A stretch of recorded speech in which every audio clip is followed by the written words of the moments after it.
Hey guys, welcome back to today's video. Today is Saturday, August 21st, 2021, and today we're going to be talking about the 2022 Senate elections and why I personally believe it will be easy for the Democratic Party to retain control of the United States Senate in 2022. And before you comment on this video, if you disagree with that statement entirely, I would encourage you to watch it because I've actually boiled down to just a couple of points that might actually prove to be different from what you otherwise might believe about the upcoming Senate elections. Now, looking at this map in its entirety, I'm sure that from the surface level, you can just assume that Democrats, because they have just a number of seats that are not up for re-election, more seats in that safe column than Republicans, that they would be inclined to not have as many competitive seats. But it actually is interesting to see that there are technically more competitive Democratic seats than there are Republican seats, just that Democrats have the upper hand in more ways than one. And we'll talk about that through this video. So again, before you disagree with this comment entirely, this title of this video, I really would like you to watch the video before we actually get into, an argument in the comment section, or whether or not, you just blatantly disagree with it and want to comment on that. I can completely understand that because I have been in that position where I have seen claims made by people who make videos such as myself that I don't necessarily agree with, but of course, it all comes down to the points that are being made. So before we get into it, let's do some basic background information about the state of the race right now. Something that you should know, that there are 5 retiring Republican incumbents. Those are the states of Missouri with Roy Blunt, so I'm going to actually signify retirements with the lean Republican characterization. I will revert it back in just a moment. Then you have Richard Burr in the state of North Carolina. You have Pat Toomey in the state of Pennsylvania, Rob Portman in the state of Ohio, and Richard Shelby in the state of Alabama. Now, the interesting thing about this is that only one of these states is actually not a previously competitive Senate election or previously competitive state. What do I mean by that? Essentially, in 2016, if you take a look at the Senate election map here, that 4 out of those 5 states were either competitive here or on the presidential level. So you'll notice that Alabama is that one state that isn't, because Richard Shelby won with 64% of the vote. But if you take a look at a state such as Pennsylvania, that state was won by Patrick Toomey by 1.5%. You take a look at North Carolina, Richard Burr won there by around 5 points. You take a look at Missouri, Roy Blunt won there by 2.8%. The only state that wasn't competitive on the Senate level but was on the presidential level was the state of Ohio, where Donald Trump only won by 8 points. And I get it, it's a lot, but still less than 10 points is well enough for me to characterize it as a state that even is competitive to an extent, versus Rob Portman won here by over 20 points. But looking at the Senate map here, 4 out of the 5 states are in a position where they have previously been competitive either on the presidential level or on the Senate level. So that sort of puts us in a position where we will be closely watching Missouri, Ohio, Pennsylvania, and North Carolina, because looking at congressional races, incumbency is almost everything. And if you're wondering on the Democratic side, are there any Democrats who have chosen to retire? Not one. The only discussion is with Patrick Leahy in the state of Vermont, and the only reason why is because if he is elected and serves that full term, he will become the longest serving and oldest United States senator in Congress today. So that will put him in a position where he will actually be a pretty long-standing senator, to say the least. So besides Vermont, we do not have any Democrats who have announced or even indicated that they are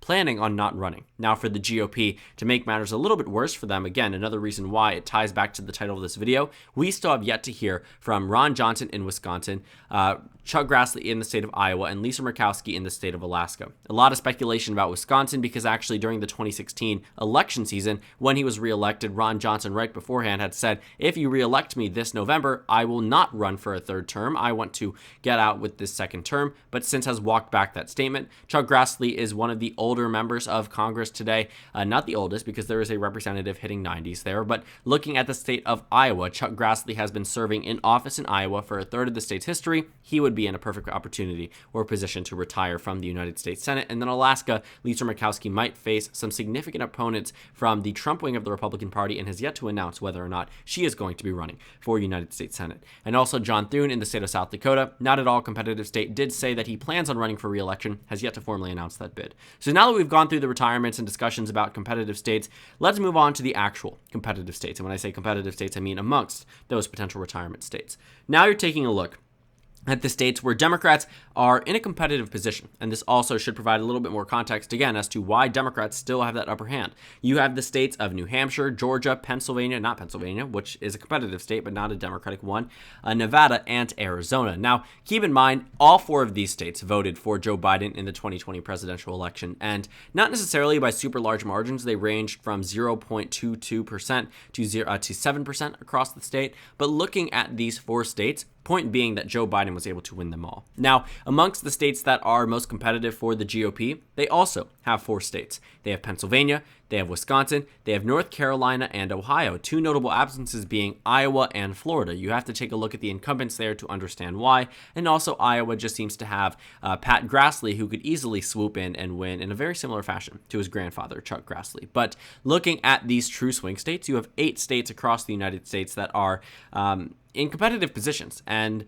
the point is that 2 out of the 4 states that are competitive for the GOP were won by Joe Biden.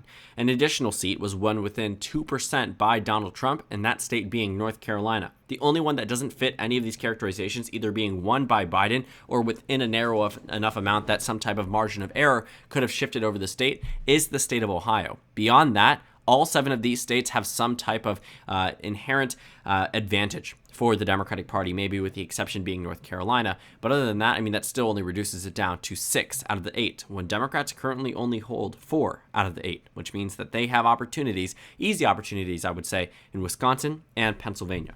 So the first reason why I would say that this map really shows to be pretty good for the Democratic Party is just the history behind the map. This map specifically has historically done well for the Democratic Party. If we go back to 2010, I want you to take a look at the generic ballot margin and just understand the time period that America was in. It was right after Barack Obama had gotten elected, and his approval rating had dipped into unexpected amounts, down to very, very low amounts. The Republican Party won the popular vote here with 51.7% of the vote to 44.9%. And that actually wasn't the best thing for the Democratic Party for obvious reason. You never want to be in the minority when it comes down to the popular vote, especially as a Democrat. And now that actually seems to be more difficult than ever. But point being that the generic ballot was won by 7 points by the Republican Party on the national level. But if you take a look at the Senate elections, you might expect the Democrats to have lost control of the Senate, but they actually didn't. If you look at the Senate elections here, while Republicans did gain 6 seats, Democrats were still able to hold on to a number of them. They were able to hold on to Nevada and Colorado, 2 states that were competitive in 2008. They were able to hold on to, surprisingly, the state of West Virginia. This map was one of the main reasons why Democrats didn't suffer immeasurable losses, because this map had so many Democratic incumbents in pretty solid Democratic areas that there just wasn't much room for the GOP to grow. Fast forward to 2016, another type of Senate map. You actually saw there the generic ballot for just a split second. I will show you so you can understand it fully. But the generic ballot in 2016 was that the Republican Party had won the popular vote by 1.1%. Yet even with that victory, Democrats picked up 2 Senate seats in this map. Now this map is back for a rerun in 2022, and guess what? It is the best map that Democrats could have had.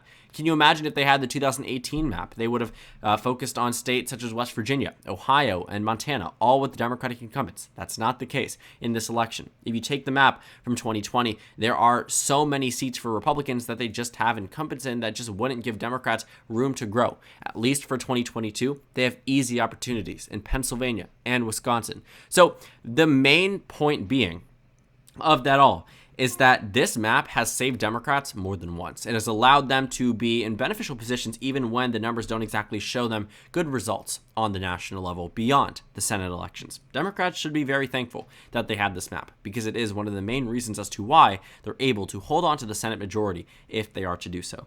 Number 2, the generic ballot advantage that the Democratic Party has. If you're looking at the 2020 Senate election results, you are looking at a number here where Democrats usually have this advantage in the Senate generic ballot, but that doesn't really matter. What matters is how voters vote on the House level, and you'll see here that Democrats won the popular vote in the House of Representatives by 3.1%.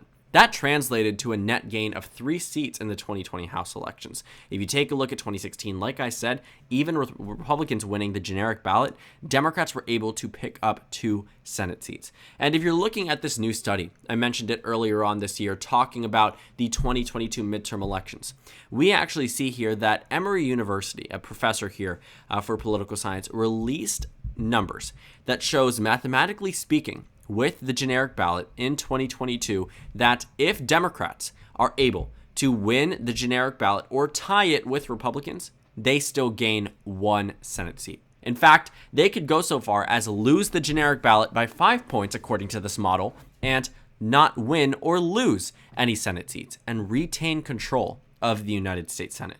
Democrats usually win the popular vote. There's no other way around that. Hillary Clinton won it, Joe Biden won it, Barack Obama won it twice, and Al Gore won it. Meaning that in the 21st century, despite Republicans winning 3 out of the 6 elections, that Democrats have won 5 out of the 6 times in the popular vote.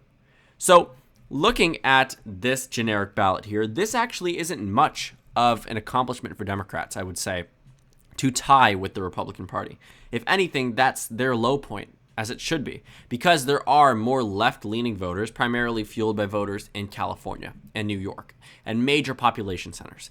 That drives the country towards the left on the national level. But even if Democrats underperform that and don't exactly outperform Republicans, and they tie with them, the Democrats are still expected to gain 1 Senate seat.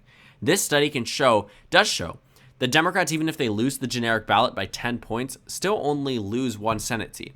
Obviously, that would change the balance of power, but Democrats can go all the way from just losing 1 to gaining 3 whole Senate seats in 2022. So the generic ballot still favors the Democratic Party, no matter what type of circumstance or year that we're in. My third main reason is that the Democratic Party is in a powerful position because they have an A-team. What do I mean by that? Well, in many of their competitive states, in all of them actually, they have 0 retiring incumbents. And these incumbents in many regards were chosen for a reason. And you can actually take a look at the preliminary election data for some of these individual candidates. For instance, we'll start with Arizona Senator Mark Kelly. Now, he was someone who was elected back in 2020, seated later in November. It was a special election against Martha McSally. And if you look at that race, it makes sense why he defeated her. She had been rejected by voters in 2018. But you take a look at his approval rating now. It's high. You take a look at his polling numbers. He's polling double digits ahead of the next Republican contender. Take a look at Nevada. Catherine Cortez Masto, while relatively unknown compared to some other Democrats, still has a higher approval rating than she does a disapproval rating. She also serves as the incumbent and is running against a Republican who lost in 2018 and only has 1 attorney general race to his name.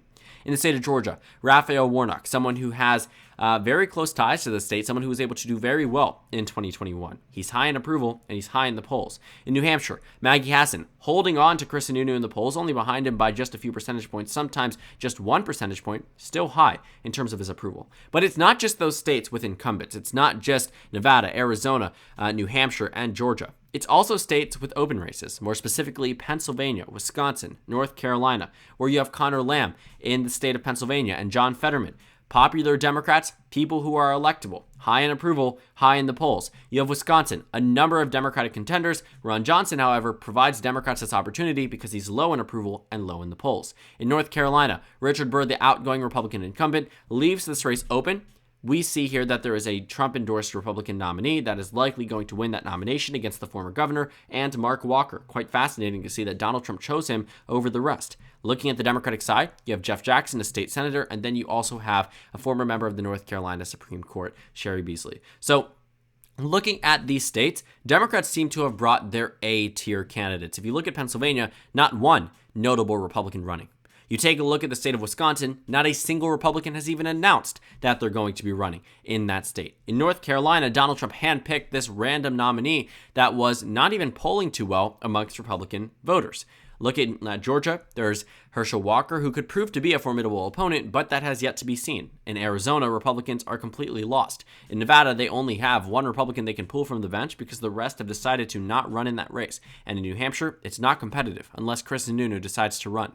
So all around, or at least super competitive, all around, Democrats have really brought together the best people that they could for these individual races because they know that every single seat matters at this point. For Republicans, they have an opportunity to to win the Senate in 2024 when the map is much less favorable? I mean, I want you to actually see this map so you can see here and visualize why Democrats should be more worried about 2024 than they should be about 2022, and why Republicans might not necessarily be heavily focused on the Senate if they know they'll get it just 2 years later. Take a look at this map. This is 2024. Tell me where Democrats have an opportunity for gains. Maybe Florida, maybe Texas. The rest are done deals, and Democrats just have a number of races they have to defend. Montana, Ohio, West Virginia, Arizona, Pennsylvania, Michigan, Wisconsin. All 7 of these states were won by Donald Trump in the 2016 election. 3 of these states were won by Donald Trump in the 2020 election: Montana, West Virginia, and Ohio. That's not the case for 2022. So 2022 certainly will be a better year for Democrats for all of the reasons I've mentioned before, in addition to the Democrats bringing together their A-team for this list, for this election season. And the final reason is that Democrats pretty much just have more familiar territory when you're looking at the Senate races that they are running in 2022. Take a look at Arizona. Recently, they have just flipped that state from red to blue. Same thing in the state of Georgia. Democrats have had a long history of winning in New Hampshire and Nevada. In 2020, you actually saw some pretty interesting Senate races that you otherwise wouldn't have expected Democrats to go for. For instance, they tried for the state of Kansas. Not familiar territory for the Democrats. In fact, probably one of the least areas of familiar territory. A Democrat has not won the Kansas Senate election, either of the two, since the 1930s. Looking over in the state of South Carolina, for instance, where over $100 million was spent for Jamie Harrison here, Democrats obviously are not familiar with the territory in the state of South Carolina. That state, of course, was hyped up heavily through nationalization. In addition, the polling data was very off in South Carolina. However, it obviously was not easy for Democrats to traverse around South Carolina or Kansas trying to win over voters. They just have no history of winning over. And even states such as Alaska or Montana, where there may have been Democrats before and recently and currently may have some, whether it comes down to the state Senate majority, whether it comes down to other types of delegations. Regardless, looking at these 2 states, in addition to Kansas and South Carolina and some others, Democrats really had no business being in those states. Obviously, it makes sense to vie for individual Senate races, but the amount of money that was spent on some of these races was absolutely ludicrous, looking back at the margins of victories for the GOP. But all around, it just seems that things are working out for Democrats because of the way that the map is made, because of this generic ballot advantage that they've had for a pretty long period of time. Democrats putting forth the A-team doesn't hurt either. And also, Democrats are just working in familiar territory. So the main takeaway here is that Democrats pretty much just have the advantage because of the 4 reasons before.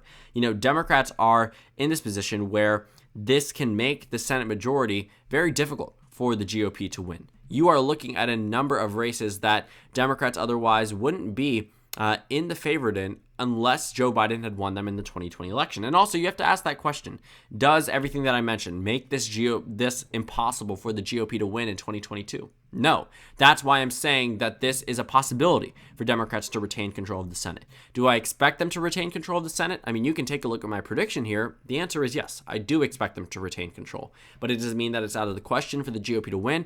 No. If you take a look at the states that I characterize by a tilt margin, which means that less than 1%, just flipping them by a percentage point to the GOP puts the Republicans in the majority. So it is a very interesting game here that's being played by both parties. And also, I didn't mention Biden for a reason. I don't want you to think that he is not at all important to congressional elections, because of course he is. He's the president of the United States, and his approval rating still obviously matters. But I do think that there are many more benefits for the Democratic Party that are adding into this that don't necessarily need to be taken away from by me mentioning the Biden approval rating right now. Obviously, the Biden approval rating will matter on election day, but these are the reasons why for the past 6 months, Democrats have had a good advantage over the GOP when it comes down to the Senate elections, and why they will likely maintain it regardless of where Biden stands. Because even if Biden isn't popular, which would likely tell us that the generic ballot wouldn't go to Democrats, you see here that even if Democrats lose that popular vote by 5 points, and I'm not putting all my faith in this model, but I am saying probably knows more than I do as a professor here, has studied this for decades versus myself. But looking at the Senate seats here, it does make sense that if Republicans were to win the popular vote, that would also require them to make up that 9-point deficit in the state of Arizona or other types of deficits across the United States when it comes down to these elections. Democrats really need to maintain this energy, though. I mean, you are looking at a map where If Democrats fumble this, that will be a 100% clear indicator they will not be reclaiming it in 2024. And if anything, they should be looking to build up a buffer ahead of the upcoming Senate elections after 2022. Not necessarily just enough to hold on to the Senate majority while Joe Biden is in office or while they're leading out of his first term, because a lot more will be important. Democrats can try to, avoid consequences, major ones, by buffering up the Senate map to 52 to 48 to allow them to lose 2 Senate seats in 2024 without heavy worry. But obviously, that will take a lot of work. All in all, there are just so many things that say, yes, the Democratic Party will retain control, but ultimately it is up to them. It is entirely up to these individual candidates and these states to vote in the way that Democrats would like them to. Democrats need to be in this position where they are taking advantage of an otherwise very fortunate map in what seems to be, will be, an otherwise unfortunate year just because of historical standard, just because of who is in the White House. All around, history isn't necessarily on the Democratic Party's side, but a lot of other things certainly are.